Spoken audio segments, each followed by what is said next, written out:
Perfecto. Buenos días.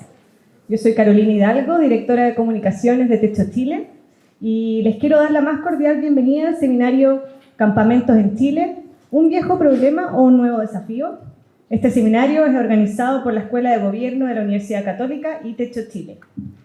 Quisiéramos partir por saludar a las autoridades que nos acompañan hoy en este evento, a la directora de la Escuela de Gobierno C, señora Andrea Repeto, muy buenos días, al capellán de Techo Chile, señor Héctor Guarda, buenos días Héctor, y saludamos también a los expositores y a los panelistas que presentarán esta mañana, también a académicos, investigadores, representantes del sector privado y de la sociedad civil y a quienes nos acompañan. Gracias a todos por su presencia. La realidad de los campamentos en nuestro país no solo ha cambiado, sino que se ha complejizado a lo largo del tiempo.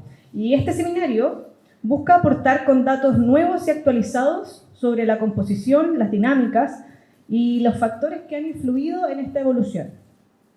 Para ello, desde Techo Chile, junto a Déficit Cero, como también desde la Escuela de Gobierno UC, se presentarán dos estudios relacionados, por un lado, con las tipologías de los campamentos y, por otro, con su trayectoria reciente.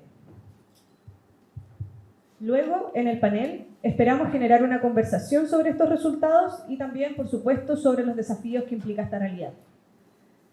A continuación, entonces, para comenzar, daremos paso a la primera presentación, la que estará a cargo de Patricio Domínguez, profesor de Ingeniería de la Universidad Católica, quien expondrá sobre el estudio La nueva realidad de los campamentos en Chile, investigación realizada en conjunto con los profesores de la Escuela de Gobierno UC, Diego Gil y Eduardo Undurraga. Adelante, Patricio. Bueno, muchas gracias a todos por estar acá. Lo que yo les voy a presentar acá es un trabajo conjunto que hemos venido haciendo con Eduardo y con Diego, que son de nuestra agenda de investigación. No es solamente un paper, sino que son varias cosas que hemos estado analizando y examinando sobre el fenómeno de los campamentos. Entonces, hoy día más o menos voy a enfocar la presentación en dos cosas.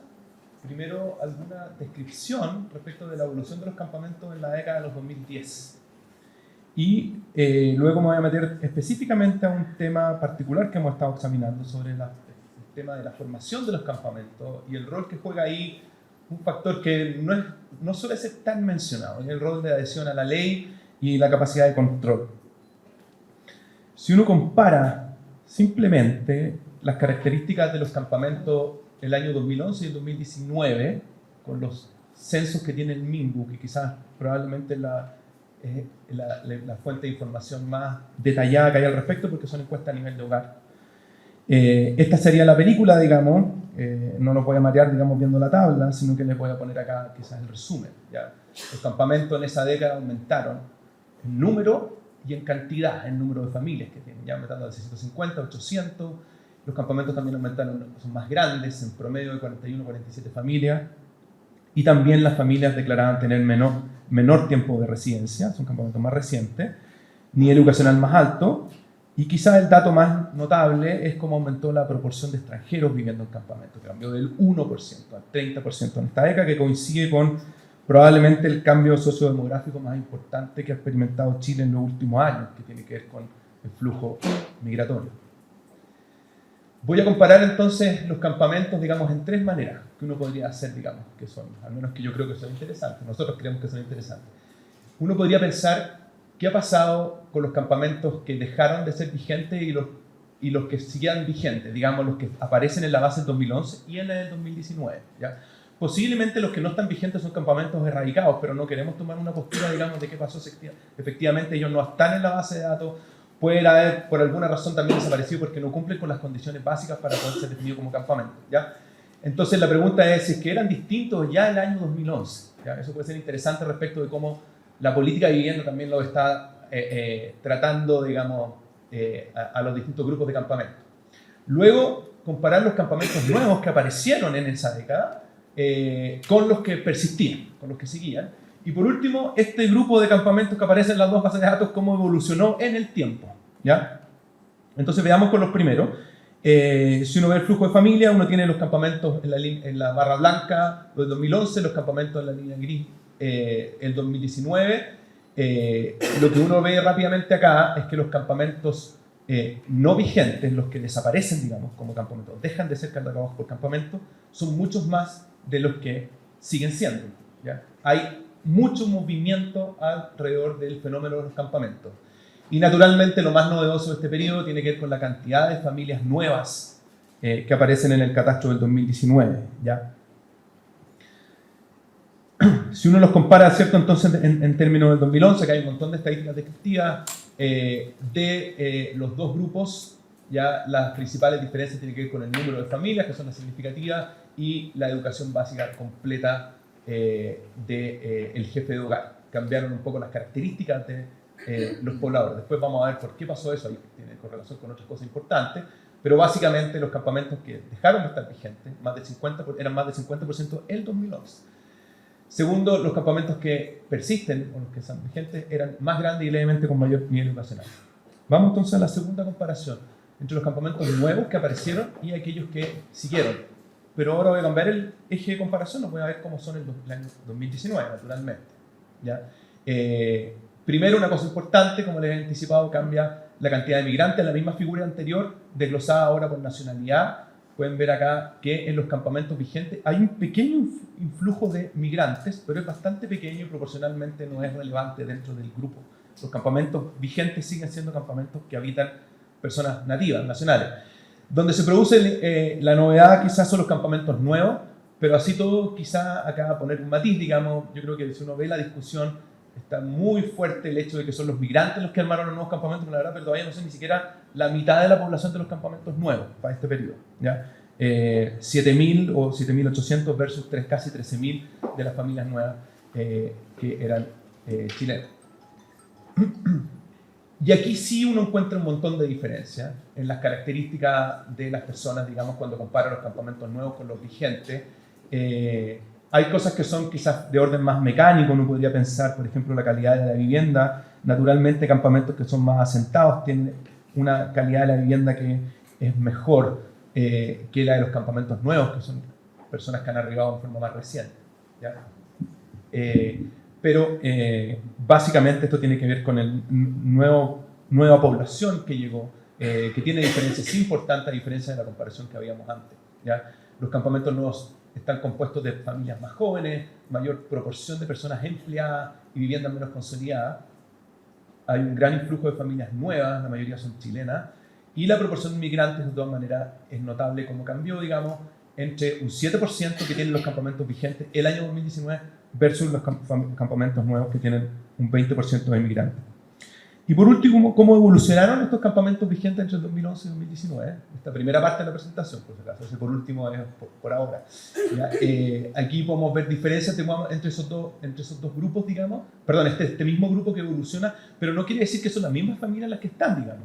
Hay movimiento intracampamento, y esto lo refleja ahí, por ejemplo, en el nivel de educación completa que disminuyó, ¿ya? Son familias que tienen un nivel de precariedad mayor, si que lo quieren decir, digamos.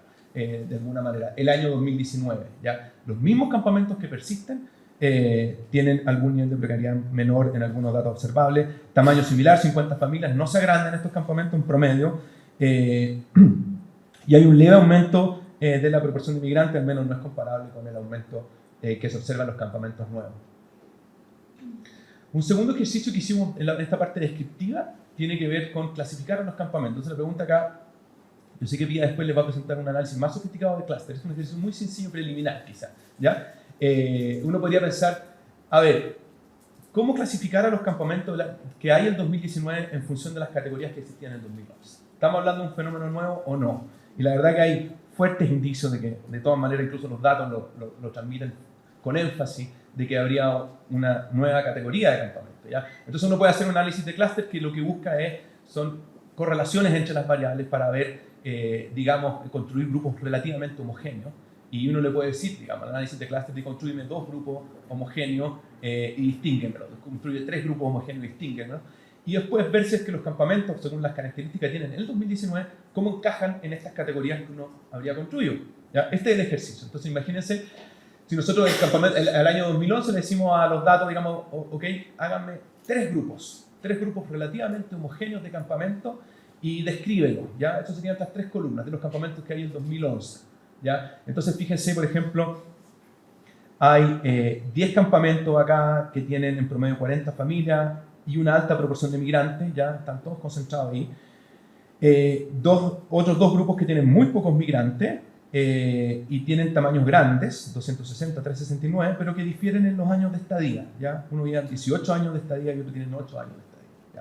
Entonces construye estos tres grupos. Ahora, si el año 2019 vemos las características que definen a estos tres grupos, ¿cómo clasificaríamos a los campamentos del 2019? Y fíjense que una importante proporción de ellos no califica ninguna de las tres categorías previas, ¿ya? Tienen atributos bastante disímiles, ¿ya? Por ejemplo, porcentaje migrante, 60%, y años de estadía muy recientes, 4, son los campamentos nuevos. No califican dentro de las categorías anteriores. Y eso uno puede hacer el mismo ejercicio ahora diciéndome, imagino que ahora hay dos grupos de campamento del año 2011.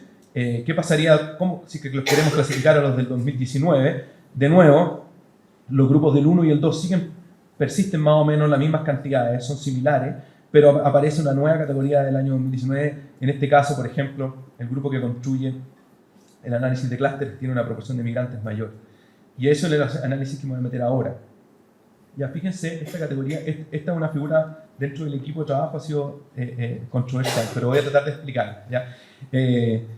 Si uno quisiera describir qué tan segregada está la población de migrantes respecto de los chilenos, ¿ya?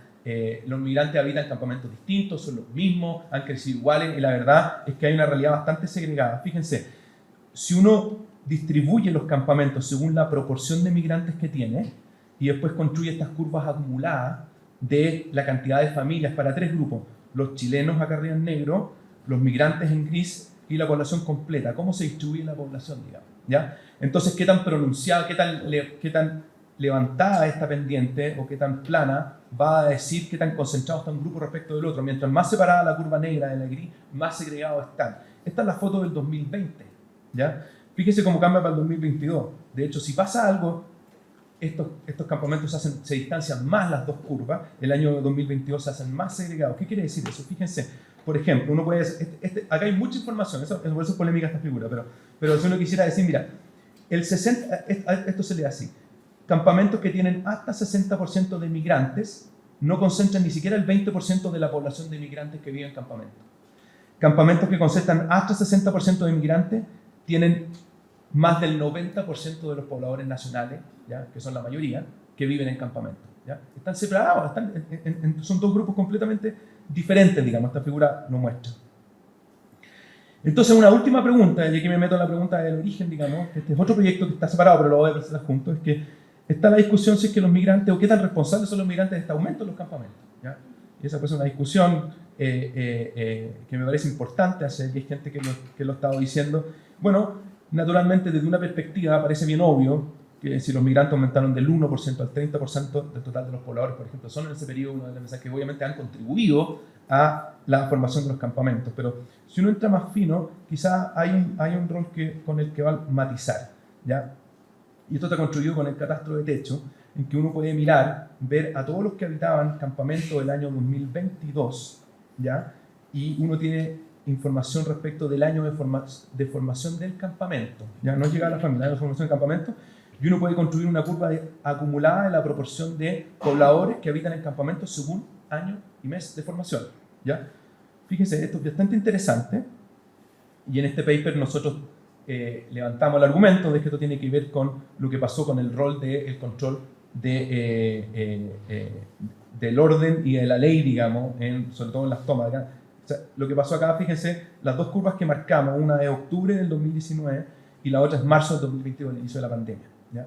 Entonces, buena parte del aumento de los campamentos, fíjense que esto cambió la pendiente. Lo que uno puede ver de este gráfico es que esto tiene más o menos una tendencia bastante regular, ¿ya? Que tiene que ver con la tasa de creación permanente de campamentos, como en régimen, si uno quiere. Cuando ocurrió una desproporción, al parecer, fue acá en este periodo entre octubre y marzo, ¿ya?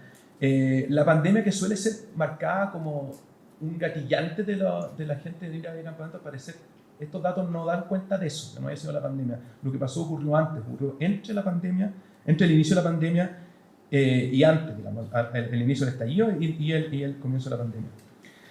Entonces uno podría decir, bueno, ¿qué pasó acá? Naturalmente, si uno corre regresiones, digamos, y quiere testear si es que acá hay un quiebre estructural, la verdad es que cualquier test que haga, ya sea a nivel de familia o a nivel de campamento, son variables altamente significativas que se escapan de la tasa de crecimiento que uno observaba tradicional, digamos, en los periodos previos, ¿ya? Y uno podría preguntar, ¿fue octubre del 2019 un mes singular? Bueno, si uno, por ejemplo, ve un montón de variables, tipo tasa de empleo, no se observa una variación que ocurre, digamos, justo en esa fecha. La tasa de empleo, de hecho, cae en marzo del 2020. Sí ocurrieron cosas, que todos estamos conscientes que ocurrieron en Chile, digamos, y eso puede haber gatillado la formación de campamentos, ¿ya?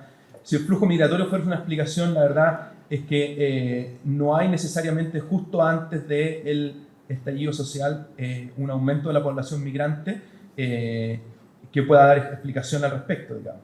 ¿Ya? Lo que sí parece ser interesante es que uno puede desglosar este mismo gráfico por nacionalidad y ver cómo es la curva acumulada y uno puede tener una idea del nivel de crecimiento de los pobladores según nacionalidad, ¿ya? Y si uno la distingue, fíjense, la tasa de crecimiento de los chilenos, yo aquí lo que hicimos fue proyectar esta tasa de crecimiento natural, lo proyectamos, digamos, calibramos un modelo antes del 2019 y después lo proyectamos post-2020 para tener un contrafactual de cuál habría sido, digamos, un contrafactual simple, naturalmente, de cuál habría sido la ruta de crecimiento específica de cada grupo, la curva negra de los chilenos y la curva segmentada de los migrantes. Y fíjense que la de los chilenos naturalmente es la que despega justo en octubre, la de los chilenos no logra despegarse levemente acá y un poquito por sobre esa área acumulada, lo que estaría por sobre de la tasa de creación de campamentos que se venía observando previamente, ¿ya? Entonces, y por último, si uno a nivel de hogar y adentro de los campamentos, uno le pregunta a las familias, digamos, en función del momento en que llegó y uno testea si es que los migrantes llegaron antes o no que los chilenos en todas esas especificaciones que corremos acá, ya sea para todos los campamentos que siguieron vigentes, los campamentos nuevos. En todos estos casos, los migrantes, lo que sugieren estas regresiones, digamos que están con un montón de controles y efectos fijos, es que los migrantes llegan después que los nativos al campamento, ¿ya? Llegan más tarde que los nativos con los que comparten. Incluso podría haber habido movimiento, pero al menos, si uno le pregunta en un campamento, los que están residiendo ahí, los migrantes, lo que sugieren estos datos es que los migrantes llegan más tarde que los pobladores de los campamentos. Y esto incluso uno lo puede desglosar para los campamentos que tienen proporciones de migrantes bajas, menos del 20%, ya en promedio llegan 3 meses después, e incluso los campamentos que tienen alta proporción de migrantes, más del 20%, aquí también los migrantes llegan más tarde que los chilenos a los campamentos, ¿ya? Entonces, para concluir, esta agenda que estamos trabajando, digamos, de la nueva realidad, dar cuenta de este aumento dramático del número de campamentos, en que hay un nuevo actor, que son los migrantes, y la verdad no es que estén fusionados, mezclados con los pobladores nativos, sino que están, al parecer, describiendo una realidad separada de la visión tradicional que teníamos de los campamentos. Y segundo, esta pregunta respecto de la formación de los campamentos y el rol de adhesión a la ley y su capacidad de control, donde naturalmente a la vez también nos ayuda a entender si que efectivamente los migrantes son o no los responsables del aumento de campamentos. Ya, les voy a dejar hasta ahí, ahora les voy a dar paso a Pía para que complemente con su descripción. Muchas gracias.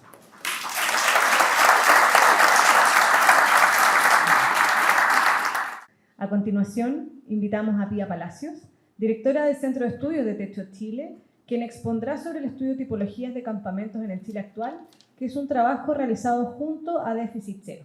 Adelante, Pía, muchas gracias. Sí, como decía Carolina acá, es un trabajo realizado en conjunto con la Coordinación de Estudios de Déficit Cero, con el cual hemos llevado para poder determinar las tipologías de campamentos que existen en la actualidad. Ya nos contaba un poco Patricio acerca, y lo hemos podido ver todos también, que efectivamente existen distintos tipos de campamentos porque hemos visto distintas modalidades de construir también, de los grandes que son, y acá vamos a ver también algunos ejemplos de eso. Vamos a pasar por un contexto y antecedentes, por otro lado la metodología que ocupamos para poder determinar distintos tipos de campamentos, el análisis propio de los clústeres, finalmente vamos a terminar con las tipologías y algún tipo de reflexión. Ya este gráfico, muchos de ustedes lo han visto bastante. Este gráfico también nos indica la cantidad de hogares y la cantidad de campamentos desde el año 1996, con diversos catastros de MIMBU y de techo, MIMBU específicamente los catastros del 96, del 2011 y el 2019. En este caso, podemos ver efectivamente que en el año 1996 teníamos una cantidad importante de familias viviendo en campamento. Y ya lo mencionábamos anteriormente, existió una política habitacional que acá podemos, es un poco reflejo, una política habitacional cuantitativa que en términos cuantitativos fue muy exitosa y logramos la disminución de familias viviendo en campamentos y también el número de campamentos. Posterior al 2011 podemos ver un aumento sostenido, aproximadamente entre 2.000 y 3.000 familias viviendo que llegaban nuevamente a campamentos anualmente, pero desde el año 2019 en adelante esto se disparó completamente.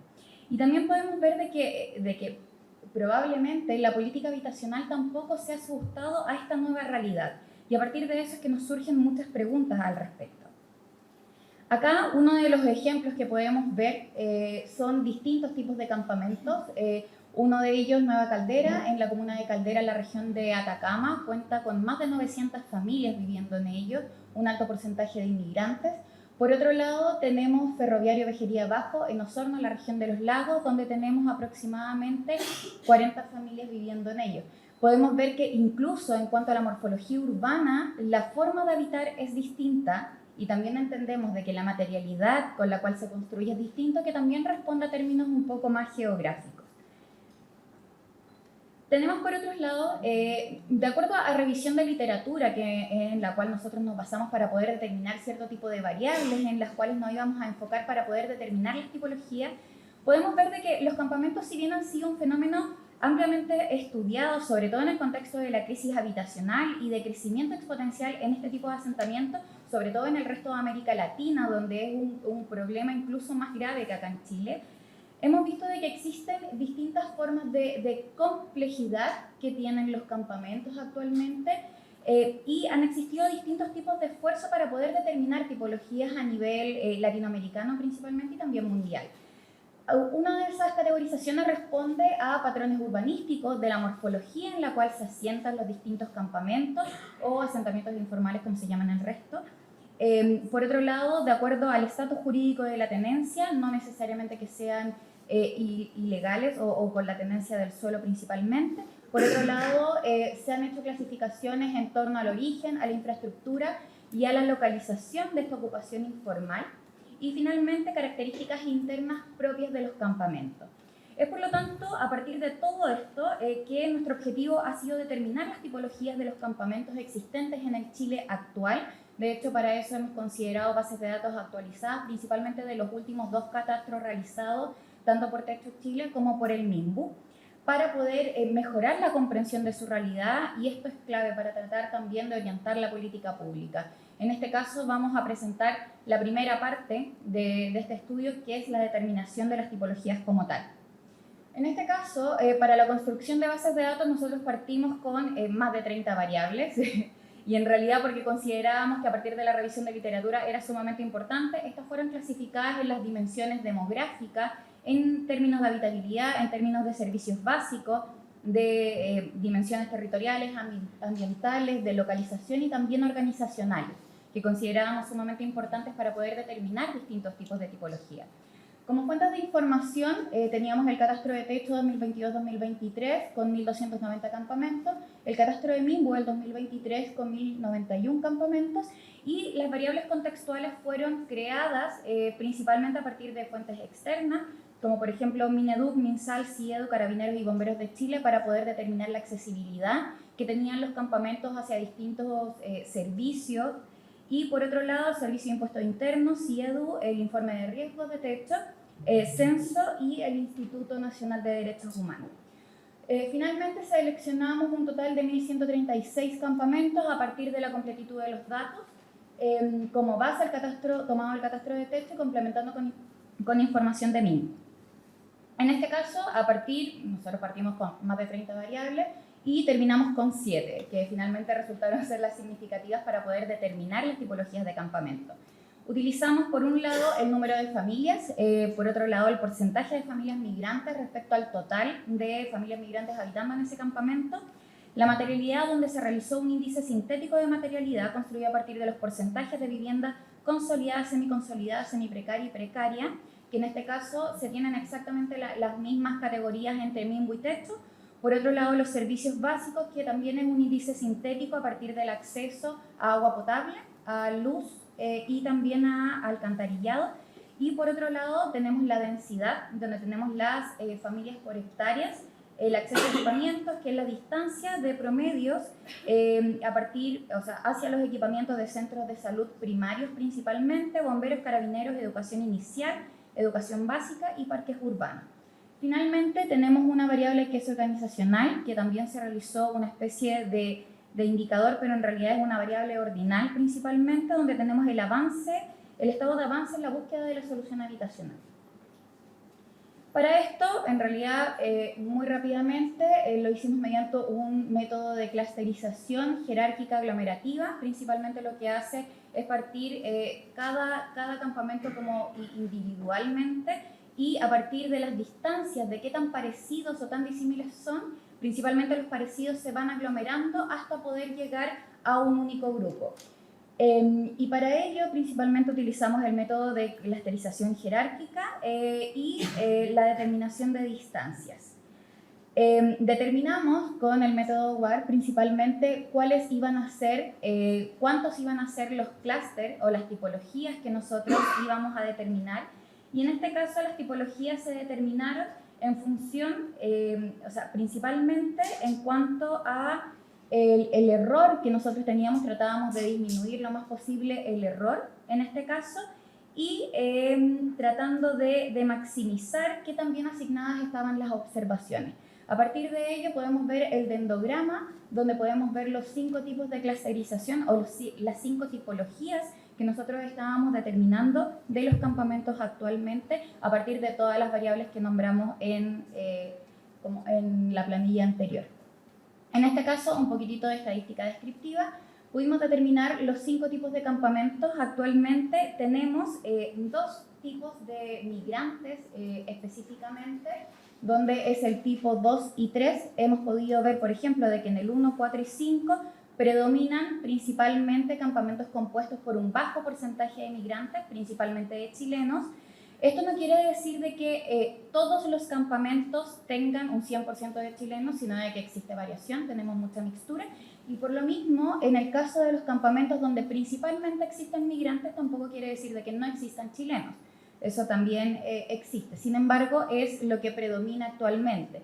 Y por otro lado, mostramos la variable del avance de la solución habitacional por clúster, donde podemos ver que, por ejemplo, en el clúster 1 son aquellos campamentos que tienen menores estrategias para avanzar, o tenemos un menor avance hacia la solución habitacional. Principalmente es que no tienen directiva actualmente, o si es que tienen directiva, no están ejerciendo ningún tipo de acción para poder llegar a la solución habitacional. No así, por ejemplo, el clúster 4, donde tenemos una solución habitacional un poco más avanzada. En este caso, los estados de solución habitacional partimos por aquellos que no tienen directiva, aquellos que sí tienen directiva pero no están ejerciendo acciones, y de ahí pasamos por distintos avances, como por ejemplo el hecho de estar contactados con Serviu, de ya tener reuniones para poder solucionar habitacionalmente esto. Por otro lado, cuando ya tienen asignados los subsidios, cuando están en búsqueda de algún tipo de entidad patrocinante. Y en la última categoría ya tenemos aquellos que están en espera de su proyecto habitacional definitivo. Entonces, para hacer una breve descripción con aquellos puntos que más resaltan, tenemos el de tipo 1. Son de tamaños medianos, pequeños, con una mediana de 22 familias y en promedio 68,6. Es mayoritariamente compuesto por chilenos, donde tenemos apenas un 7% de inmigrantes, esto es en promedio. Tenemos un buen acceso a servicios básicos, con un 0,58% en promedio, un indicador que va entre 0 y 1, y tenemos muy bajo avance de solución habitacional, como les mostraba anteriormente. Por otro lado, el tipo 2 son mayoritariamente inmigrantes, con un 78% en promedio, tiene una baja materialidad, a diferencia de lo que habíamos pensado, al menos en la hipótesis que teníamos al comienzo. Tenemos una alta densidad con 44 familias por hectárea en promedio.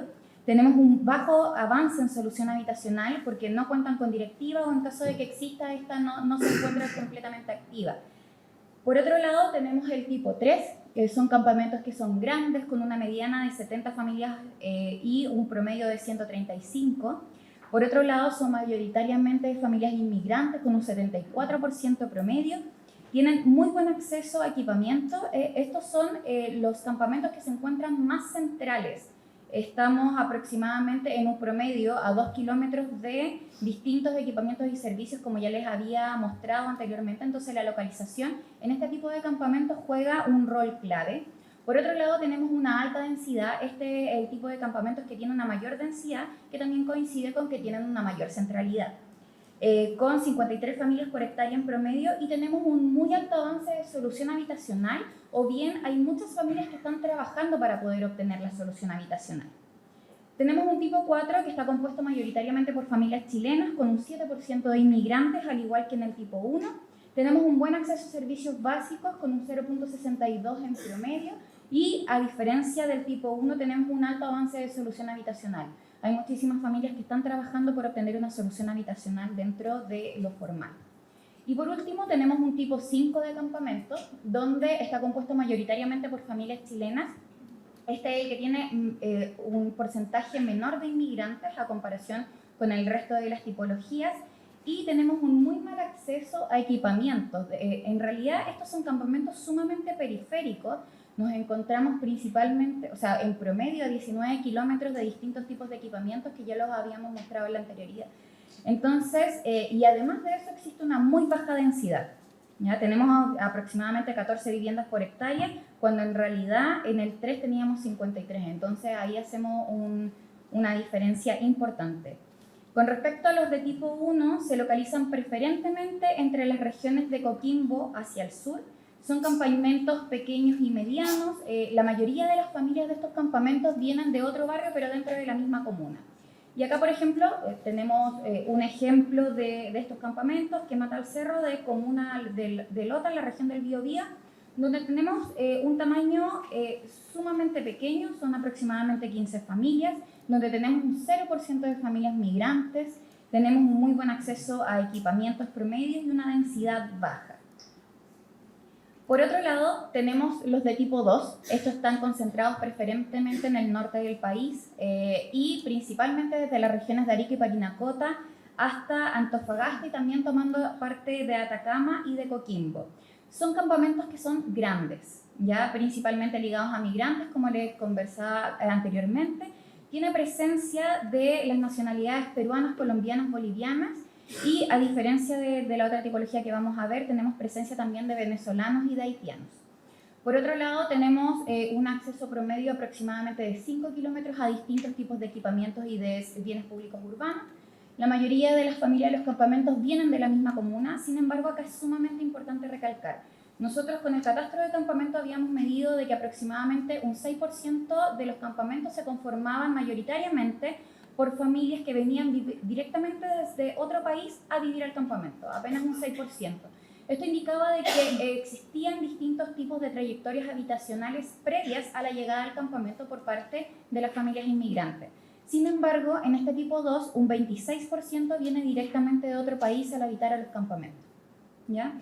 Tenemos, por ejemplo, Luz Esperanza 2 de la comuna de Alto Hospicio, en la región de Tarapacá, donde en promedio, este es solamente un ejemplo, tenemos 140 familias con un 89% de familias migrantes.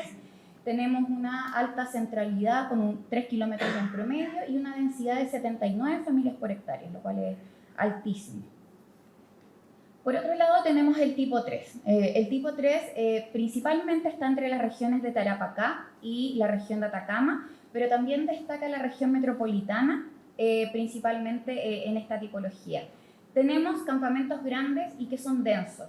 Son principalmente inmigrantes con presencia de peruanos, colombianos, bolivianos y ecuatorianos.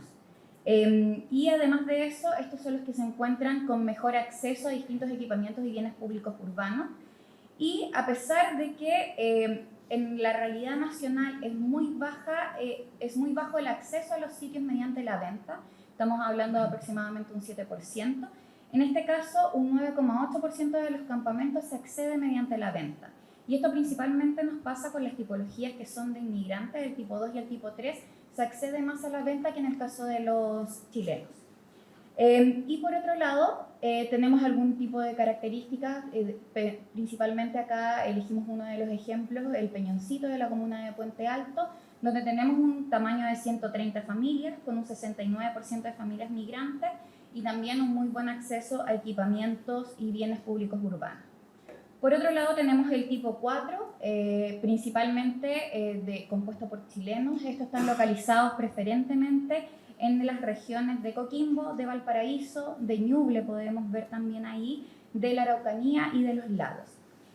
Son campamentos medianos y grandes, se encuentran en promedio a 4 kilómetros de equipamientos y bienes públicos urbanos. En este caso podemos ver Manzana 33, Esperanza 21 de Mayo de la comuna de Villa Alemana en la región de Valparaíso, donde tenemos un tamaño de aproximadamente 35 familias, con un 0% de familias migrantes, con un acceso a equipamientos súper bueno, de hecho están muy centrales también, y una densidad de 32 familias por hectárea.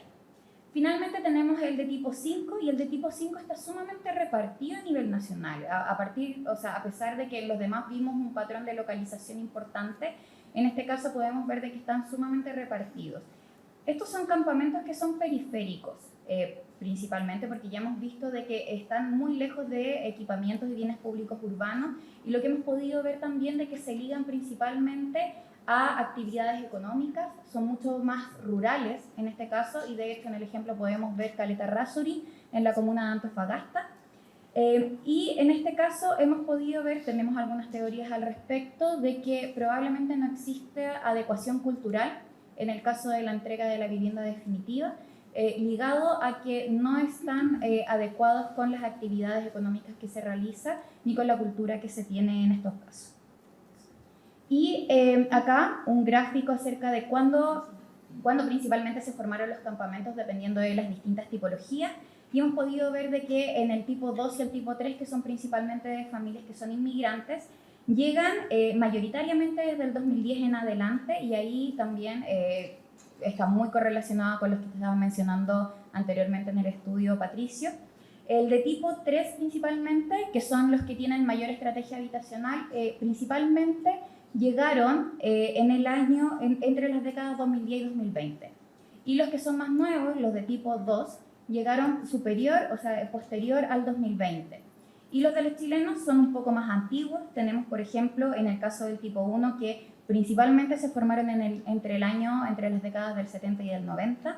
Tenemos, por otro lado, importante que el de tipo 5 son sumamente antiguos, la mayoría de ellos se formó previo al año 70, y por otro lado tenemos una característica importante de que llegaran algunos o se formaran algunos ahora posterior al 2020. Y en el caso del tipo 4, si bien han llegado como mayoritariamente previo al año 70, también otro boom desde el 90 al 2010, actualmente ha ido en disminución porque también son los que tienen mayor búsqueda de solución habitacional. Y finalmente, los campamentos actualmente son cada vez más diversos, y eso lo pudimos ver acá, lo pudimos ver también con el estudio que recién mostraba Patricio, y que estos representan una diversidad importante, y por lo tanto tampoco podemos tener una política que se dirija únicamente o una única estrategia para poder solucionar este problema. Tenemos dos tipos de campamentos de inmigrantes que sí se diferencian mucho en cuanto a los avances de solución habitacional, a la permanencia, al año de llegada que tenemos principalmente, y además de eso a las distintas estrategias que se utilizan. Por otro lado, el campamento 5, que nosotros, si bien no lo teníamos tan mapeado, son campamentos que responden a otro tipo de soluciones principalmente. Muchos de ellos tienen que ver, como lo mencionaba anteriormente, con la falta de adecuación cultural que tiene la vivienda, y además responden a distintos tipos de actividades económicas que se realizan. De hecho, si bien mostrábamos una caleta, tenemos muchísimos de estos campamentos, por ejemplo, en Calbuco o en Chiloé, y que también responden a otro tipo de campamentos que nosotros no teníamos mapeado, al menos de los que conocemos actualmente. Finalmente, existe una gran importancia del levantamiento y de la precisión de los datos. En este caso, la actualización importante tanto de la escala territorial, con una buena resolución más espacial, y también necesitamos una temporalidad adecuada para poder tomar las decisiones que nos competen. Y por otro lado, el déficit habitacional, si bien ha estado más o menos estable en el último tiempo, hemos podido ver ya los diversos informes que hay, ha bajado mucho la cantidad de familias allegadas en cuanto al déficit habitacional que hemos podido ver, pero ha aumentado impresionantemente la cantidad de familias viviendo en campamentos. Y en este caso también es necesario de que la política se pueda adecuar a este tipo de nuevas realidades. Muchísimas gracias.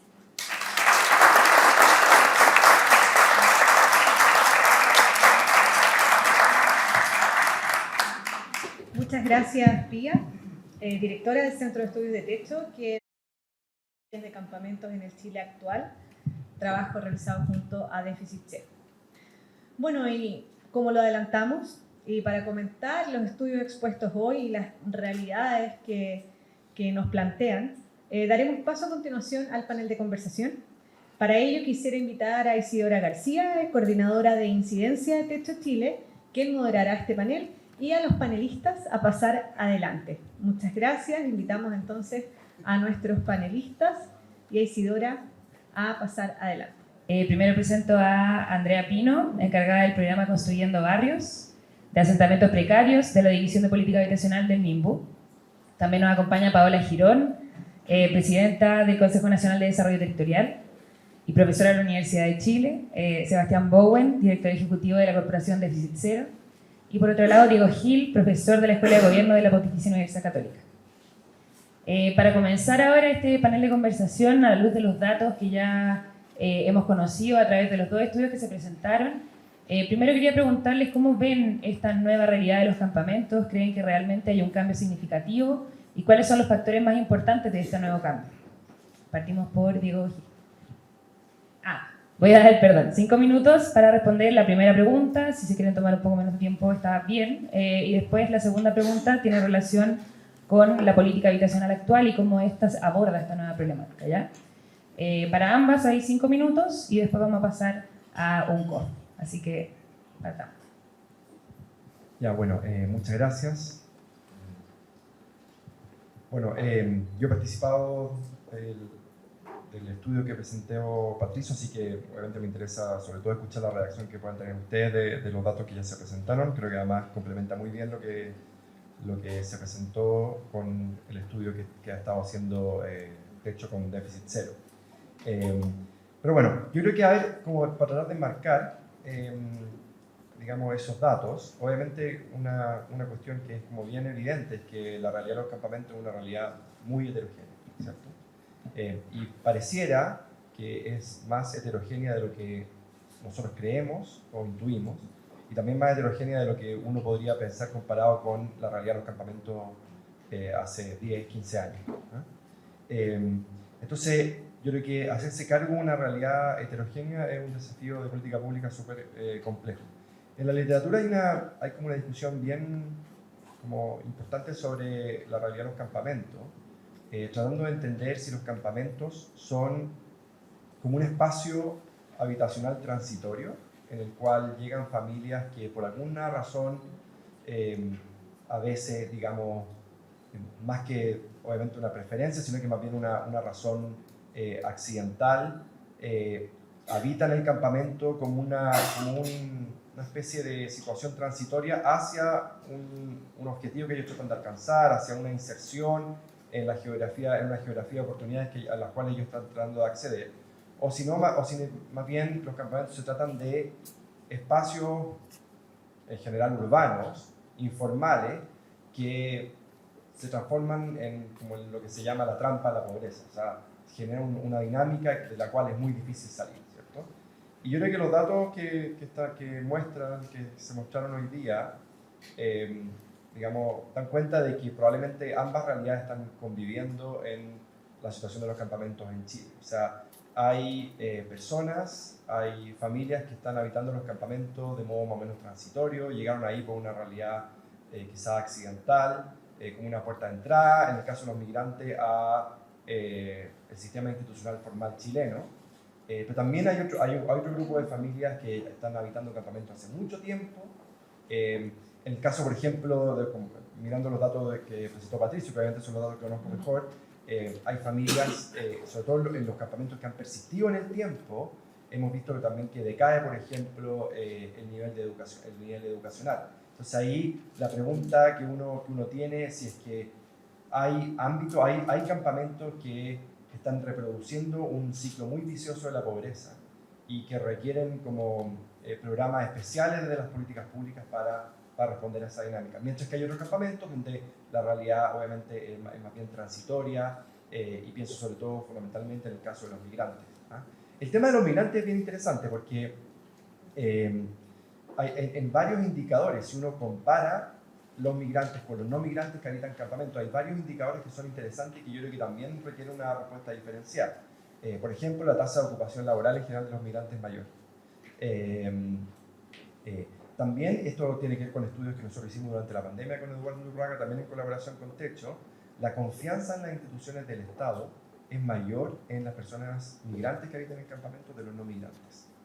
Entonces, yo creo que la situación de los migrantes obviamente es una realidad diferenciada que también requiere atención y yo creo que en muchos casos son momentos transitorios donde yo creo que el Estado necesita entregar una mano darle la mano para que puedan, digamos, salir de esa situación de precariedad habitacional e insertarse mejor en el sistema institucional formal.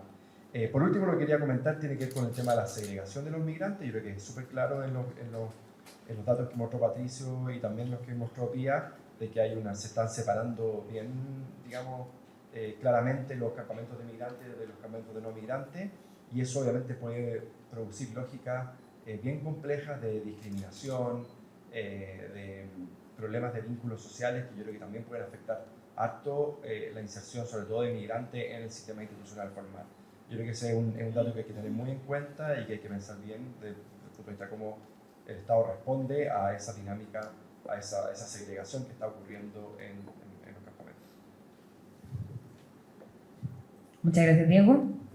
La misma pregunta para Sebastián Bowen. ¿Cómo ven estos cambios de los campamentos a la luz de los datos que vimos? Muchas gracias por la invitación a este espacio y además compartir con las y los copanelistas hoy día, o co-comentaristas, algunos datos que también quería como felicitar el esfuerzo por generar estas nuevas tipologías o estas nuevas comprensiones respecto de lo que son el fenómeno en general de los campamentos o asentamientos informales en Chile, que ha mutado muchísimo en los últimos 30 años, especialmente en los últimos 15 en realidad, y que exige como incorporar nuevos conceptos, tal vez, porque si no vamos a estar encontrando respuestas a realidades que eran más bien de décadas atrás. En ese sentido, hay tres elementos yo creo que responden a esta, o que de alguna manera explican, ¿cierto?, esta mayor heterogeneidad intra e intercampamento, ya que se da hoy día versus lo que estaba antes. La primera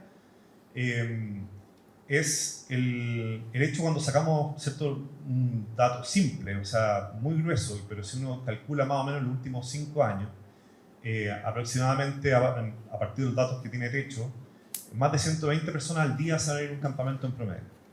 Esa es la tasa entre el año 2019 y el año 2023. Y eso, cuando digo, es mínimo, porque en realidad no estamos considerando toda la gente que se fue y que por lo tanto no está contabilizado en ese conteo. Cuando vemos esa tasa, finalmente nos habla de una cuestión, que el campamento hoy día se entiende como una solución habitacional. Y eso es súper relevante desde el punto de vista de la política pública. De alguna manera, familias esperando, ¿cierto?, mucho tiempo, por ABC motivo, que toman la decisión para irse a vivir a una situación de campamento, como está entendido operacionalmente, ¿cierto? Vale decir, mucho más familias contiguas, que les falta al menos algún acceso a los servicios básicos y que están en tenencia irregular del terreno.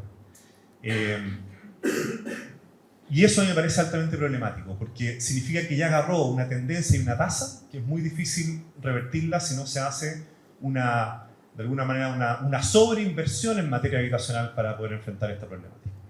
El segundo elemento, que creo es relevante, la segunda causa cultural o coyuntural, pero sin duda es la causa cultural. El concepto campamento es un concepto súper chileno, ¿ya? En el resto de Latinoamérica tienen otras formas de hablarlo, ¿cierto? Pero en términos generales uno podría entender como asentamientos precarios, o asentamientos informales, o asentamientos vulnerables, qué sé yo. Pero el concepto de campamento es chileno, ¿por qué?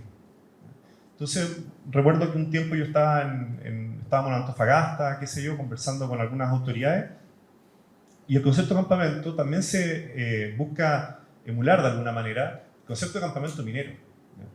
Y la idea de campamento es de por sí algo transitorio, vale decir el campamento como transición. Lo primero es el campamento como solución, lo segundo el campamento como transición, como un fenómeno, una realidad que es transitoria.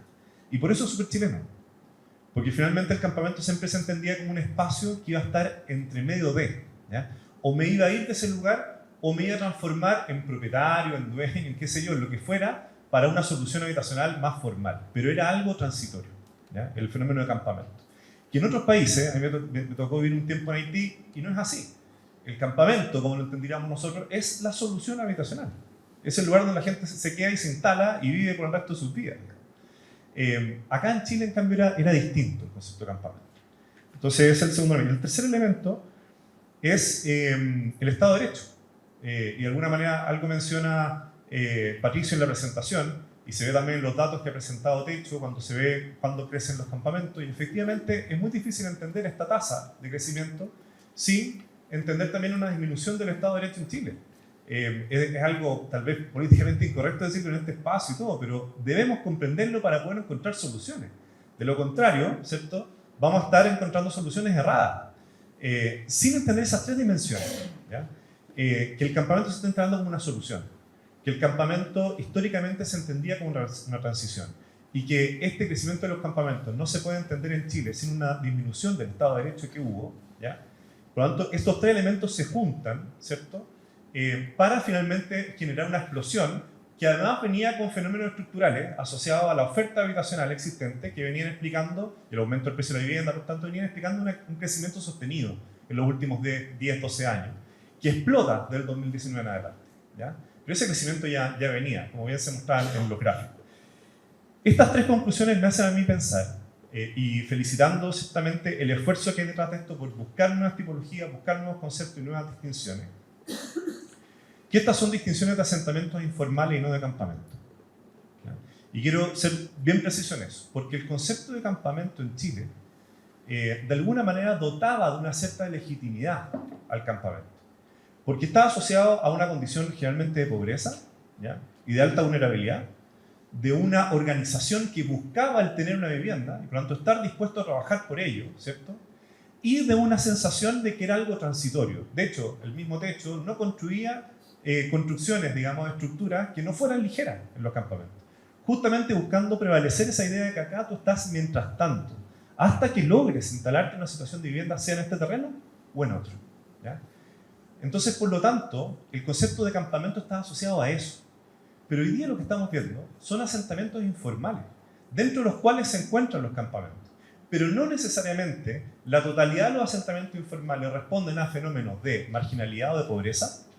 Muchos responden a fenómenos tal vez de más vulnerabilidad, o incluso no de vulnerabilidad, pero sí de informalidad, ¿ya? Muchas de las situaciones dentro de los campamentos también responden a un fenómeno de querer quedarse en ese lugar más allá de institucionalizarse en una solución habitacional. Y también muchos de estos fenómenos actuales no necesariamente responden a un fenómeno de organización comunitaria. Podrían responder eventualmente, pero hay una heterogeneidad que es mucho más grande. ¿Cuál es el problema de eso? Que si nosotros asumimos que la totalidad de esta realidad son los campamentos que históricamente siempre hemos entendido, ¿ya?, probablemente vamos a estar mezclando al tipo de solución que hay que buscar peras con manzanas. Y en eso me parece bien relevante para ir buscando políticas públicas adecuadas, entender que yo creo que estas diferencias no son campamentos, sino que son fundamentalmente asentamientos informales, dentro de los cuales hay campamentos. Muchas gracias, Seba. Muy interesante lo que han planteado. Ahora también es interesante conocer lo que piensan desde la otra parte, desde la institucionalidad pública, particularmente con Andrea Pino de Construyendo Barrios, del programa de asentamientos precarios. La misma pregunta para ti, Andrea, y también desde tu rol en el programa. Ya, súper. Primero que todo, muchas gracias por la invitación. Yo estoy reemplazando acá, no era mi rol venir a esta ceremonia hoy día, a este seminario hoy día, pero son cosas que pasan. Claro, ustedes todos sabrán la contingencia que está pasando el programa de asentamientos precarios, así que no hay más que decir. Bueno, con respecto a la pregunta, yo creo que sí, evidentemente ha cambiado el perfil del usuario en los asentamientos informales. Eso no se puede rebatir. Sin embargo, yo creo que también ha cambiado la perspectiva en cómo nosotros abordamos los asentamientos informales, y no me refiero a nosotros como al ministerio, sino que los académicos, los centros de investigación, sino que se cambió la perspectiva de pasar desde un enfoque centrado en la pobreza a un enfoque, yo creo, más integral, de entender los campamentos en su heterogeneidad y que no todos los campamentos son iguales. Y por lo mismo, tal como dice Sebastián, es necesario plantear nuevas soluciones y soluciones que hoy día estén acorde a esa realidad. Y lo que más nos toca a nosotros hoy día, y que es un desafío, y que quizás voy a estar respondiendo la segunda pregunta, tiene que ver con migración. O sea, hoy día se mencionó en la primera presentación que antes del 2010 había una solución para los asentamientos informales desde el Estado que tuvo buenos resultados. Yo creo que se refieren a Chile Barrio, ¿ya? Chile Barrio tuvo buenos resultados, no todo bueno, pero sí tuvo mejores resultados, pero también porque Chile Barrio estaba acompañado con una política de los 90, de las épocas de los 90, una política que es donde Chile construyó más cantidad de viviendas. Por lo tanto, asumimos el tema del allegamiento, se dieron más soluciones habitacionales y por consecuencia, evidentemente, hubo menos familias que llegaron a residir a un campamento. Lo que hoy día es todo lo contrario. Hoy día el campamento, yo coincido ahí desde el punto de vista de que señala Sebastián, que hoy día las familias que están en una condición de precariedad ven el campamento como una solución. Quizás no una solución habitacional a corto plazo, pero sí una solución ante ciertas adversidades económicas, sociales que están viviendo en su realidad. Sociales, por ejemplo, estar de allegado en la casa del suegro, de la suegra, y por lo tanto buscar independizarse, buscar nuevas condiciones para sus hijos, tan simple como que el hijo o la hija tengan dormitorios separados, que la casa tenga más metros cuadrados, que no me basta un departamento de 36 metros cuadrados, que eran los que antes construía el ministerio, sino que y tampoco hoy día los de 45 metros cuadrados, sino que necesito más de 45 metros cuadrados para criar a mi familia de forma adecuada, saludable y sana. Por lo tanto, hay también una transacción que generan las familias en el momento que deciden ir a vivir en un campamento. Si bien es frente a una adversidad que puede ser socioeconómica, también se sopesan los pros y los contras. Y el pro yo creo que va por tener una expectativa que tiene que ver con lo que siempre se ha dicho en Chile, que es la expectativa del sueño de la casa propia. Y creo que esa expectativa no solamente está asociada al poder optar a un subsidio habitacional, y que finalmente la solución esté dada por el Estado con tipologías X de vivienda que no son satisfactorias para toda la comunidad, no son satisfactorias para toda la sociedad. Entonces, hay familias que optan vivir en asentamientos informales, producto claramente de las deficiencias que tenía nuestra política pública en cuanto a lo habitacional, en cuanto al tamaño, en cuanto a localización, en cuanto a cómo se cumplen las expectativas de las familias, de cómo criar a una familia, de cómo vivir en sociedad, que tiene que ver con los espacios públicos, que tiene que ver con muchas cosas que quizás en cierto momento, como el enfoque era desde la pobreza, se entendía que bastaba con entregar viviendas. Y hoy día entendemos todo lo contrario. Y hoy día no basta con entregar vivienda, es necesario, tal como dice esa frase que está ahí, es necesario construir ciudades integrales, ciudades, y que además el tema de la precariedad que tienen los campamentos, estamos yo creo todos conscientes que no es exclusiva de los campamentos. Nuestras ciudades son precarias.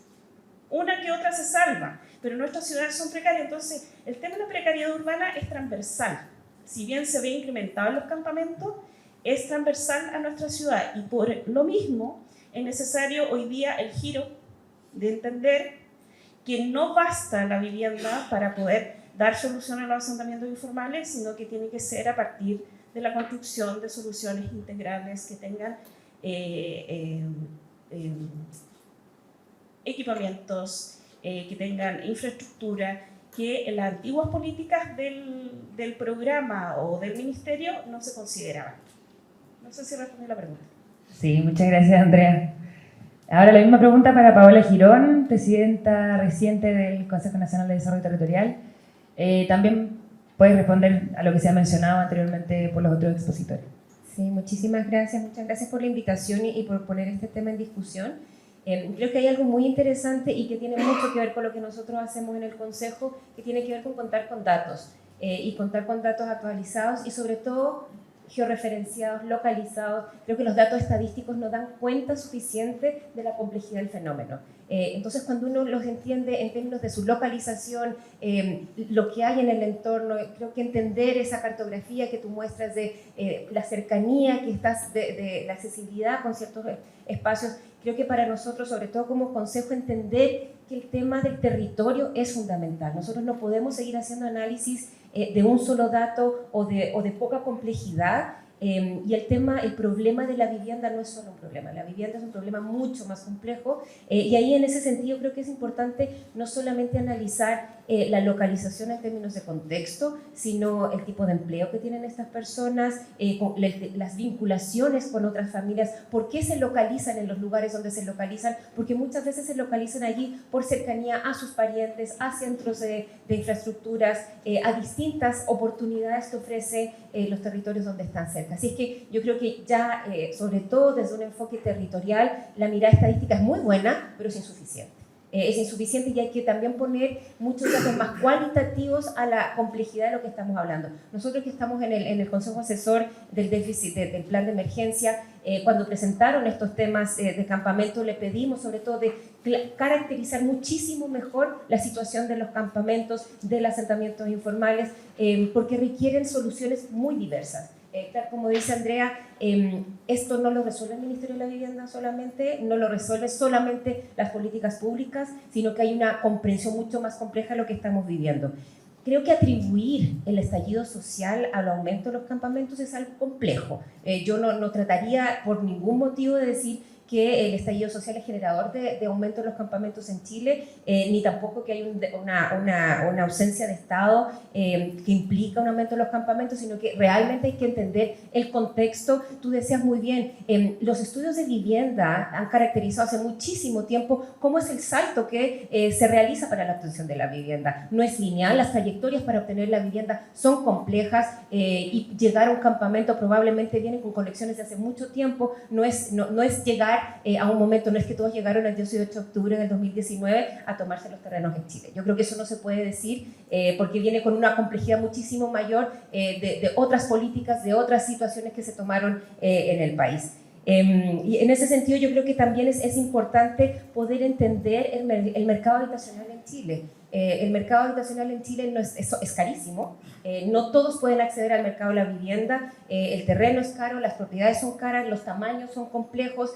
el mercado privado no da abasto para muchos de los conjuntos que se están construyendo y tampoco las tipologías. Entonces creo que estamos en un momento, y lo hemos hablado también en distintas ocasiones, nosotros vamos a empezar a discutir la actualización de la Política Nacional de Desarrollo Urbano porque requiere una mirada importante, requiere empezar a pensar cómo enfrentamos estas temáticas de cambio climático, cómo se vinculan las decisiones urbanísticas con los otros contextos económicos, sociales, migratorios, de lo que está pasando a nivel internacional, y eso también va a implicar probablemente cuestionar y repensar un poco la política habitacional chilena, que no puede seguir siendo una política solamente de subsidios, sino que realmente entender que enfrentar las problemáticas no solo de pobreza, sino de complejidad que estamos viviendo en nuestras ciudades y en nuestros territorios requieren de miradas más complejas. Entonces, en ese sentido, para nosotros como consejo, pensar territorialmente, no solamente con una variable, sino con múltiples variables de distinto tipo y poder entender la complejidad de los territorios hoy en día es vital. Porque lo que mostraban allí, sobre todo me pareció muy interesante lo que muestran de estos pequeños campamentos donde probablemente hay formas de vida distintas que se quieren generar. Probablemente hay grupos de características indígenas que están buscando otras formas de habitar ciertos territorios. Hemos visto también formas muy interesantes de regeneración de suelos a través de plantaciones de huertas, otras formas de habitar que quizás las oportunidades que se están dando en Chile no son adecuadas para ciertas agrupaciones. Entonces, agradezco esa diversidad de tipologías, probablemente hay muchas más de esas 5 que ustedes plantearon, y analizarlas en el contexto social, económico, cultural en que están situadas. Yo creo que es un paso súper importante para avanzar en cómo poder enfrentar lo que es la pregunta que viene a continuación. Sí, gracias por adelantarlo. Muchas gracias, Paola. La segunda pregunta tiene que ver con cómo creen que se está abordando hoy desde el Estado, a través de la política pública o diversas formas que tiene el Estado también para hacer frente a los campamentos. ¿Creen que se está abordando de la manera correcta? Ya han dado varias luces, igual de lo que piensan respecto a eso, pero además, ¿cuáles son los desafíos que ven para el futuro en torno a eso? Y partimos en el mismo orden anterior con Diego Gil.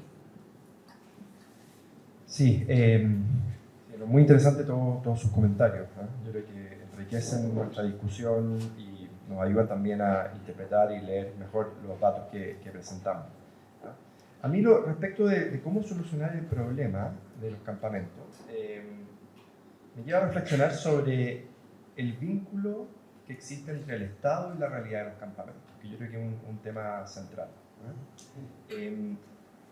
Y este es un tema complejo, no solamente en Chile, sino que en todas partes del mundo, porque si uno mira como desde el punto de vista como de los incentivos, digamos, hay muchos incentivos para que la relación entre los pobladores de campamento y el Estado sea lejana.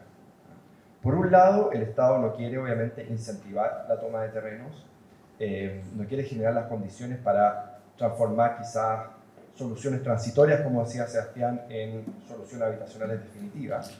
Y por otro lado, las familias, las pobladoras de campamento, también tienen, obviamente, muchos quizás están en situaciones irregulares, bueno, están digamos, ocupando de modo irregular un terreno. Entonces eso ya los hace, digamos, tener una cierta desconfianza hacia el vínculo con el Estado, hacia las instituciones con el Estado. Entonces hay fuertes incentivos de ambas partes para generar una relación de distancia entre el Estado y los pobladores de campamento. Pero obviamente que una solución estructural, profunda, adecuada a la realidad de los campamentos requiere que haya proximidad entre el Estado y los campamentos, ¿no? Entonces, esta es una paradoja que existe, obviamente, se ha identificado en la realidad de los campamentos, mucho más allá del contexto chileno, pero yo creo que hay un tema como complejo, y yo creo que los mejores momentos que hemos tenido en la política habitacional, al menos respecto del problema de los campamentos, son momentos en los cuales hay una proximidad, hay un vínculo de confianza entre el Estado y los campamentos, no cuando ese vínculo está separado. Y yo lo que quiero es mencionar, poner sobre la mesa varios factores que yo creo que hoy día debilitan la relación entre el Estado y los campamentos. Lo primero tiene que ver con la realidad chilena post-estallido social, en la cual uno podrá pensar el estallido social quizás fue un factor exógeno o endógeno, fue quizás un síntoma de lo que estaba ocurriendo en la realidad chilena. Pero yo estoy de acuerdo con lo que decía Sebastián, ahí se produjo un cierto debilitamiento de la cultura de la legalidad en Chile. Y eso es problemático para ambas partes, digamos, de esta relación en la que tiene que haber confianza. Problemático desde el punto de vista de quizás los pobladores de campamento y en general la población que empieza a generar una relación de desconfianza con el Estado. El Estado quizás ya no es el lugar donde yo puedo buscar una solución a mis problemas. Y también desde el punto de vista del Estado, de que empiezan a generarse discursos en los cuales la solución al problema de la cultura de legalidad o a esta especie de socavamiento del Estado de Derecho es más represión que construir relaciones de confianza, ¿no? Entonces yo creo que el estallido social o lo que ha pasado post-estallido social es problemático para generar una relación de confianza entre pobladores de campamento y el Estado. Lo segundo tiene que ver con la política migratoria y también las percepciones de la población chilena sobre la política migratoria, ¿no? Nosotros ya tenemos un cierto marco institucional en la política migratoria, pero obviamente siempre en ese marco institucional hay espacio para la discrecionalidad. Muchas, digamos, expulsiones de migrantes siempre van a ocurrir, en todas partes del mundo ocurren con cierta discrecionalidad desde el punto de vista de lo que hace el Ejecutivo, ¿cierto? Y esa discrecionalidad también responde a las sensaciones, a las percepciones, a los discursos, a cómo los medios reportan el problema de los migrantes, ¿no? Y en un momento en Chile en el cual se empiezan a generar percepciones negativas sobre migrantes, eso puede también debilitar la confianza que tiene que existir, sobre todo en los campamentos formados fundamentalmente por familias migrantes con el Estado. Una relación donde tiene que haber confianza, pero donde, digamos, la sensación general o la política, el marco general impide, es un obstáculo a que se genere una confianza entre el Estado y la población migrante. Lo tercero tiene que ver con todo lo que se discutió con la ley de usurpaciones, ¿eh? Y yo creo que en vez de ese distanciamiento hay que fortalecer el vínculo entre el Estado y la población de campamento. Primero, hay que precisar mejor la definición de campamento, porque hoy día la ley de usurpaciones tiene que ver también con el hecho de que están ocurriendo varias ocupaciones irregulares en Chile que son distintas al fenómeno de los campamentos. Entonces yo creo que hoy día necesitamos revisar nuestra definición de campamento y diferenciarla de otro tipo de ocupaciones irregulares. Lo segundo es que tiene que haber un monitoreo más continuo de parte del Ministerio y de organizaciones de la sociedad civil como Techo y Déficit Cero de lo que está ocurriendo con los campamentos. Nosotros estábamos conversando con Isidora, que ha tenido un rol bien importante en la discusión sobre la ley de usurpaciones, de que se construyó una excepción en esta criminalización de las ocupaciones irregulares para los campamentos que están catastrados hasta el año 2024. Pero todos los datos que estamos viendo muestran que la realidad de los campamentos es súper dinámica. Entonces, no puede existir como no se puede depender de una foto que uno le saca en un momento determinado a los campamentos para exceptuar la realidad de los campamentos de estas nuevas normas y penalización de las ocupaciones irregulares, ¿cierto? Eso tiene que ser parte de un continuo, de un monitoreo y un contacto continuo entre el Estado y la población de campamentos.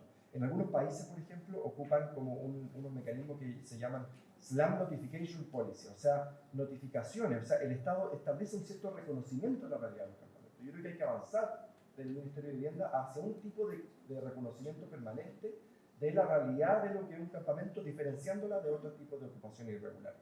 Y por último, también en la parte más propositiva, yo creo que hay que reactivar del modo más rápido posible la relación que existe entre la sociedad civil organizada y los campamentos.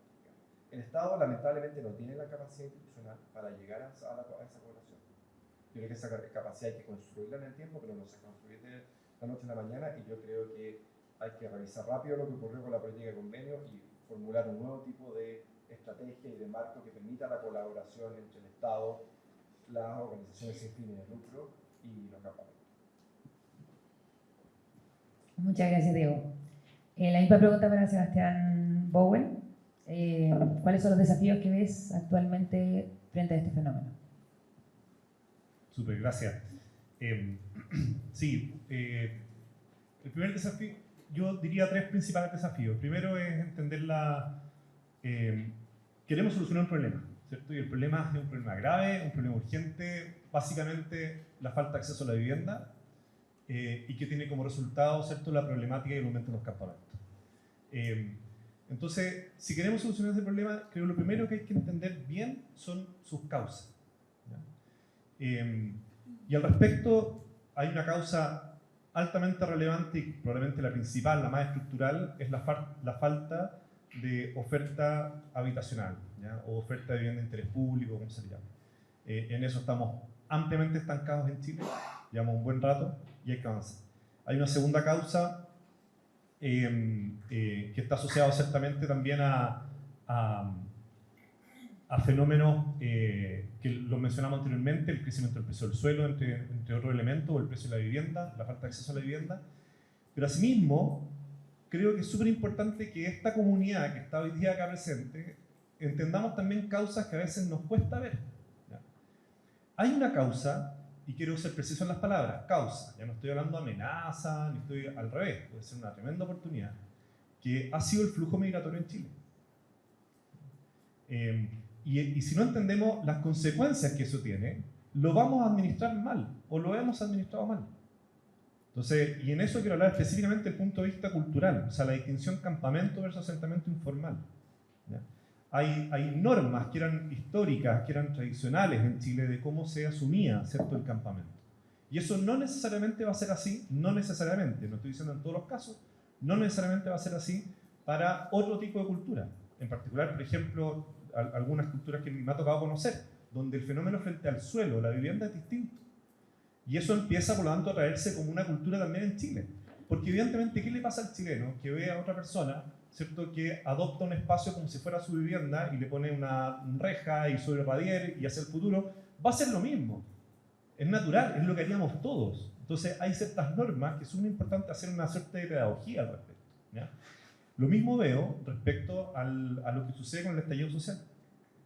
Y quiero ser claro, y ahí tengo un punto de diferencia, Presidenta, disculpe ahí la distinción, pero quiero ser súper claro que el estallido social tiene un correlato con lo que pasó durante esos 5 meses en que se crearon más de 80 campamentos en Chile.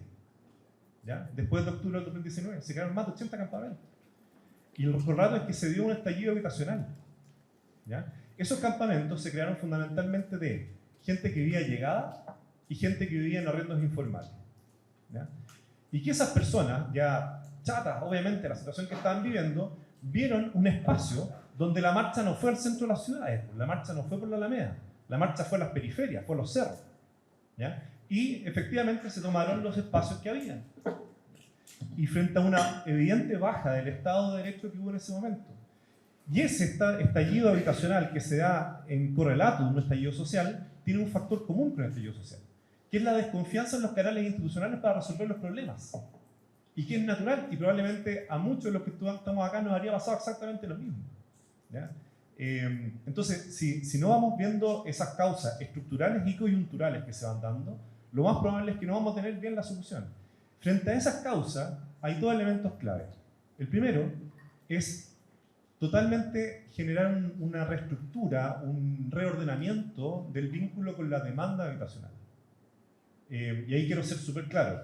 Lo que pasaba justamente en Chile hace 15, 20 años atrás es que a la población que no podía acceder a una vivienda se le decía: no se preocupe, usted organícese, busque un suelo, postule, ahorre, ¿ya? Y usted va a tener un subsidio para la demanda que le va a alcanzar a conseguir una vivienda nueva. Y la gente se organizaba, ¿cierto? Ahorraba, postulaba y tenía esa vivienda. Lo que empezó a pasar en el tiempo es que la gente se organizaba, ¿cierto? Ahorraba, postulaba, pero sin embargo no podía tener la vivienda, porque el subsidio no alcanzaba para encontrar suelo, y eso es lo que está pasando hoy día. Entonces, ¿qué es lo que tenemos hoy día? No tenemos una fila. Hay gente que dice: oye, hay gente que se está aceptando la fila. En Chile no hay una fila para acceder a la vivienda.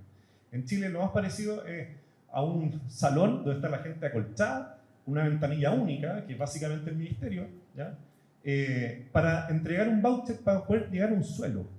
Y la demanda compite entre sí. Los comités de vivienda compiten entre sí para llegar a un suelo. Entonces, lo primero que tenemos que hacer es reorganizar la forma en que se vincula el Estado con esa demanda habitacional. Eso significa, en primer lugar, reconocerla, describirla, efectivamente dónde está, y volver a pactar las normas que habían antes, ¿cierto? Esta idea de usted organícese, ahorre, postule, tenga algo, ¿ya? Hoy día ya no da esa norma, y hay que repactarlas. Y ahí viene el tercer punto que quería dar: las causas, lo primero, lo segundo era la demanda, y lo tercero es una política de suelo, no una política de vivienda. Está bien, una política de vivienda involucra una política de suelo, pero históricamente en Chile hemos tenido una política anclada en un subsidio a la demanda, no una política anclada en el desarrollo territorial, ¿ya? O en el desarrollo del suelo. ¿Y eso qué es lo que afecta? Que no genera oferta, ¿ya? O bien la oferta genera en función de una sobredemanda que existe, ¿ya? Y eso es lo que se ha ido generando históricamente en la política habitacional en Chile. Es un subsidio a la demanda, que entre otras cosas puede explicar también el aumento del precio, ¿ya? Si tú tuvieras una política de aumento de la oferta y donde el principal factor es el suelo, ¿cierto? Una política de suelo justamente, podrías eventualmente empalmar esa oferta con esa demanda.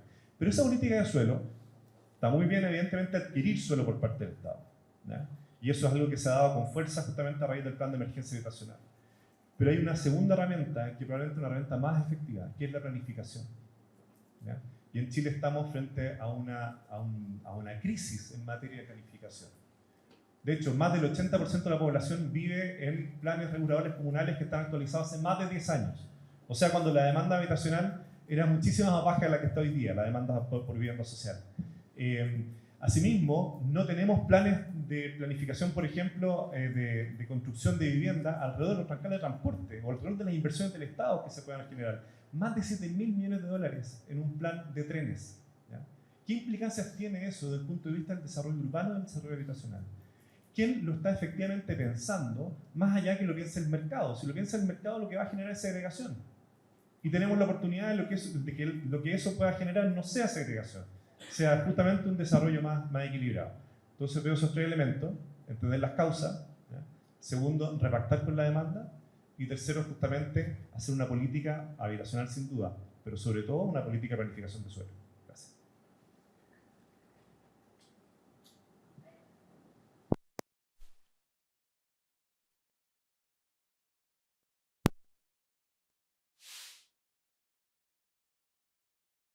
¿Cuáles son los desafíos que ves ahora también desde tu rol en Construyendo Barrio?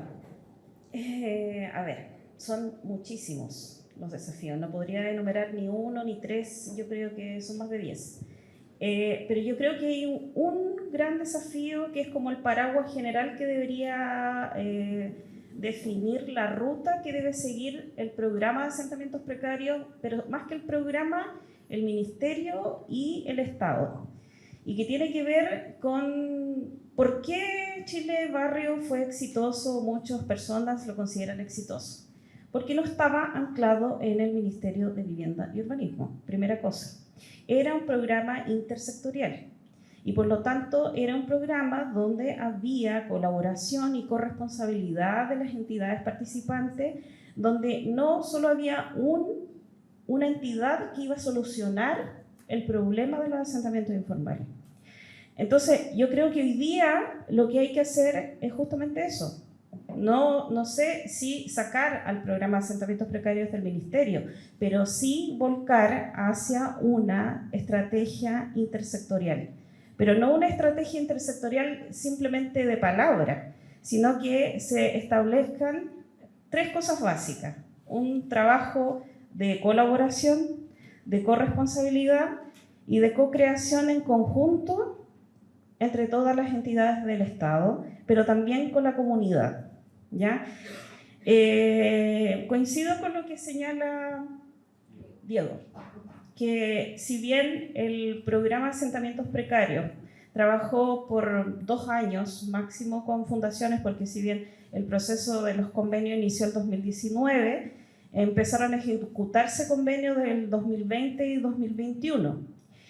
Anterior a eso, claramente el déficit era la cercanía que había entre el Estado y las comunidades de campamento. Y por lo tanto, en ese rol, las fundaciones, ONG, etcétera, cumplieron un rol importante de acercar la política pública a las comunidades de asentamientos precarios. ¿Y por qué? Porque definitivamente los equipos regionales no dan abasto, ¿ya? Son equipos pequeños. Tenemos en una región que hay una persona en el programa de asentamientos precarios, en otra hay 4. ¿Qué haces tú con 4 personas en el programa de asentamientos precarios en la región, por ejemplo, de Atacama, donde tienes un aumento exponencial de campamentos según el último catastro del 2022? Es imposible. Y frente a las soluciones o a los mejoramientos que ha estado haciendo el programa, uno principal es la concursabilidad. O sea, hoy día nadie dice que no se va a volver en algún momento a trabajar con fundaciones, pero sí va a haber un proceso de selección mucho más acucioso y más transparente de lo que hubo antes. Y para eso ya se establecieron los términos generales de cómo va a ser la concursabilidad para proyectos de desarrollo de carácter social, donde intervengan instituciones privadas. Eso por una parte. Por otra parte, este desafío de poder integrar a otros ministerios, poder integrar a otras carteras ministeriales, y me refiero a que no solamente un compromiso de palabras, sino cómo construimos una real ciudad integrada, donde de verdad todos los actores involucrados pongan sobre la mesa sus presupuestos, pongan sobre la mesa sus proyectos y que puedan entrar a colaborar a hacer proyectos urbanos que realmente lleven a los campamentos a otro estado. Nosotros hemos conversado con el equipo, hemos estado trabajando en el último año en una reformulación de las estrategias de intervención del programa Asentamientos Precarios, si bien retoman lo que históricamente ha hecho el programa en cuanto a las relocalizaciones y radicaciones. Desde el punto de vista de la radicación hay una nueva propuesta, una propuesta que tampoco es nueva, que la ONU la planteó en el año 2003, con el desafío de los asentamientos informales a nivel internacional, que tiene que ver con dotar de servicios antes que dotar de viviendas, ¿ya? Entonces, el programa Construyendo Barrio, o más bien el plan Construyendo Barrio, establece un desarrollo de proyectos a partir de planificar los territorios de los campamentos. Si bien no todos los campamentos se pueden radicar en los lugares donde están, producto de los riesgos presentes en el territorio, producto de la propiedad del suelo y varias variables que entran a colaborar en que uno decida o los equipos regionales decidan si este campamento se relocaliza o se radica. Hoy día, desde Construyendo Barrio, la propuesta es generar planes integrales urbanos a partir del desarrollo de planes maestros para campamentos que tengan factibilidad de ser radicados. Y factibilidad de ser radicados pasa por un estudio, un análisis de todas las variables que implica el hecho de que las familias puedan permanecer en el territorio de manera segura y acorde a las leyes, las normas que establece el Estado. Y por lo mismo, ha habido en las últimas 3 modificaciones de la 20.234, que es la ley por la cual nosotros hacemos la regularización de los campamentos, ha habido modificaciones que tienen que ver, por ejemplo, con la propiedad del suelo y que tiene que ver con que antes el programa, en conjunto con el Ministerio de Bienes Nacionales, mediante la ley 2695, hacía regularizaciones de títulos de propiedad. ¿Qué nos pasaba con eso? Que muchas veces, en esta premura de entregar una solución, se entregaban títulos de dominio en territorios de campamento. Y hoy día nos encontramos con campamentos donde hay familias que, estando en campamento con ausencia de servicios básicos, son propietarios de sus terrenos.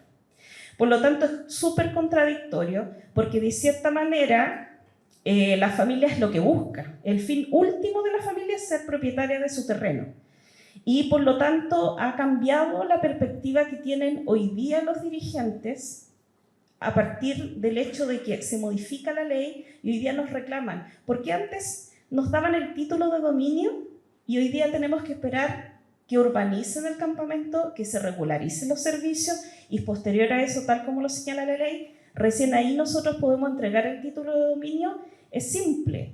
¿Por qué? Porque muchos campamentos, por mucho tiempo, muchas familias teniendo el título de dominio, permanecían en ausencia de servicios básicos. Y por lo tanto no era una solución, sino que era incrementar el problema, hacerlo aún más grave, porque las familias se sentían en propiedad en su terreno, pero sin ninguna solución. O sea, seguían en un círculo de pobreza y de marginación en cuanto a lo urbano. Entonces, desde el programa Asentamientos Precarios, hoy día el plan Construyendo Barrio tiene esa mirada, esa perspectiva de poder abordar los campamentos como un proyecto urbano y que hoy día entendemos los campamentos que pueden ser incluso un plus para la ciudad, un beneficio, en el sentido de que están situados en sectores periféricos, como por ejemplo en Alto Hospicio, en Alto Moy, el campamento más grande de Chile, que tiene aproximadamente 5.000 hogares y que no está dentro de las tipologías que señalaban ahí.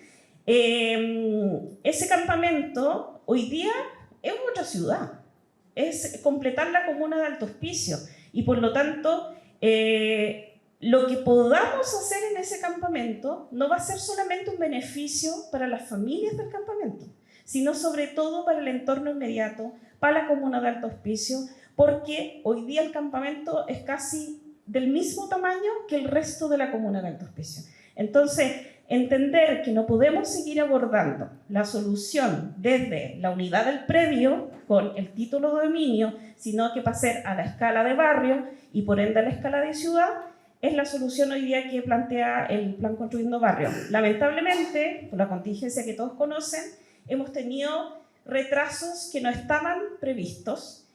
Y nosotros el año pasado, no, ¿fue este año o el año pasado?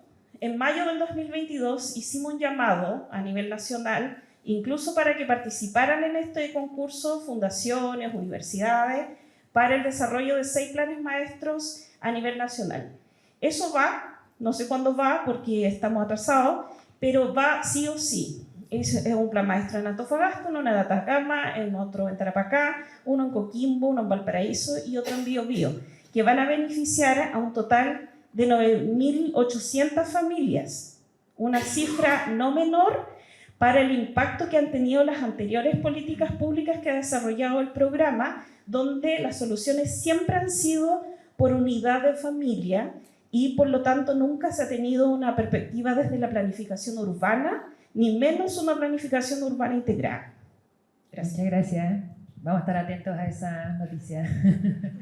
Ahora, Paola, para ir cerrando también. Yo creo que hay dos cosas, y creo que la primera es muy difícil de modificar, que en el caso chileno nosotros tenemos el sueño de la casa propia y el tema de la propiedad de la vivienda es un tema que se busca por siempre. Algunas de las tipologías que aquí se mencionan, sobre todo las de transición, podrían tener otra solución, que no sea la propiedad, y podría ser el arrendamiento, podría ser viviendas en cooperativas. Hay distintas otras formas de llegar a las soluciones habitacionales que no es la propiedad, pero eso va a requerir un cambio cultural en Chile bien importante, pero creo que es fundamental, porque al dar la propiedad, uno fija a las personas en el territorio y puede que muchas de estas personas estén en tránsito también, o llegan a un lugar en el norte de Chile y quieren ir al sur o eventualmente ir a otro lugar. Entonces, la propiedad fija a las personas en el territorio y yo creo que eso da pie para poder tener un abanico mucho más amplio de soluciones. Y hay algo que es interesante y que tiene que ver con lo que nosotros hacemos en el Consejo. Nosotros, el Consejo, son 49 consejeros, para que vean que es algo complejo, son 11 ministerios y es precisamente esta visión intersectorial que en Chile es muy, muy difícil coordinar las distintas iniciativas. Yo precisamente estuve ayer en Concepción viendo las oportunidades que vienen con la cantidad de trenes que se están haciendo en el sur de Chile, la oportunidad que va a haber en Padre Las Casas, por ejemplo, con el tren, y cómo aprovechar en términos urbanísticos ese tipo de intervenciones es muy importante. Pero para mí, y es algo que yo he dicho constantemente, pero nadie bueno, aquí que hay economistas, yo creo que es el momento de pensar la posibilidad, no solamente de gestión de suelo, ni de gestión integral de proyectos, sino de modificar las metodologías del Sistema Nacional de Inversiones en Chile, es fundamental. No podemos seguir con esta planificación por proyecto. La forma en que nosotros construimos en Chile por proyecto, sea de vivienda o sea de parque o sea de una línea de tren solamente o de transporte, esa metodología ya no nos sirve y es una metodología muy antigua de más de 40 años y yo creo que es fundamental, es algo que nosotros como Consejo estamos promoviendo, cómo iniciar la modificación de estas metodologías de inversión y que no sean solamente en el ámbito de la vivienda. Hay compromisos de programación, convenios de programación que permitirían dentro, como los planes integrales, dentro del ministerio lo permiten, pero lo que estamos buscando son metodologías que integren ministerios, que integren intervenciones, que integren ministerios de obras públicas, de desarrollo social, de vivienda, de transporte, subtere, que en este momento no se están coordinando. Y eso es porque las metodologías no lo permiten. Y es simplemente modificar una metodología que puede demorar mucho tiempo, pero es algo que para nosotros es fundamental, porque la visión territorial de tanto ciudad como ámbitos rurales, hemos visto cómo las infraestructuras pueden ser soporte fundamental del desarrollo territorial, que hoy en día no lo estamos viendo así. Así es que yo creo que hay harto que avanzar, más que solamente comprender el problema específico de un campamento o de la localización específica, es la complejidad del tejido en que están insertos, las necesidades mucho más complejas de las que están, la diversidad de lo que están planteando y vincular el suelo con todas las infraestructuras y la forma de observar los territorios. Estamos planteando un cambio en paradigma en Chile. Que no existe en este momento y requiere una discusión muy amplia que estamos empezando a tener en este momento. Así es que yo agradezco que se estén abriendo estas discusiones, que no sea solamente cuantificar el número de campamentos, sino comprender la complejidad de las personas que están habitando allí. Así que muchas gracias. Muchas gracias, Paola. Bueno, para ir cerrando esta instancia de conversación, primero agradecer a nuestros invitados, invitadas, por haber sido parte de este espacio. Estas conversaciones nos ayudan mucho a nosotros como Techo, pero también creo que a toda la institucionalidad pública, privada, la academia, a generar nueva evidencia, a generar más conversación, más diálogo acerca de las posibles soluciones y los desafíos que sabemos que son varios, pero que vamos a estar a disposición también para seguir generando estos espacios y que encontremos las soluciones más adecuadas a esta problemática tan urgente. Así que un aplauso para todos nuestros panelistas. Muchas gracias. Muchas gracias, Isidora, y a nuestros panelistas por acompañarnos el día de hoy y a todos los que asistieron al seminario Campamento en Chile, un viejo problema o un nuevo desafío.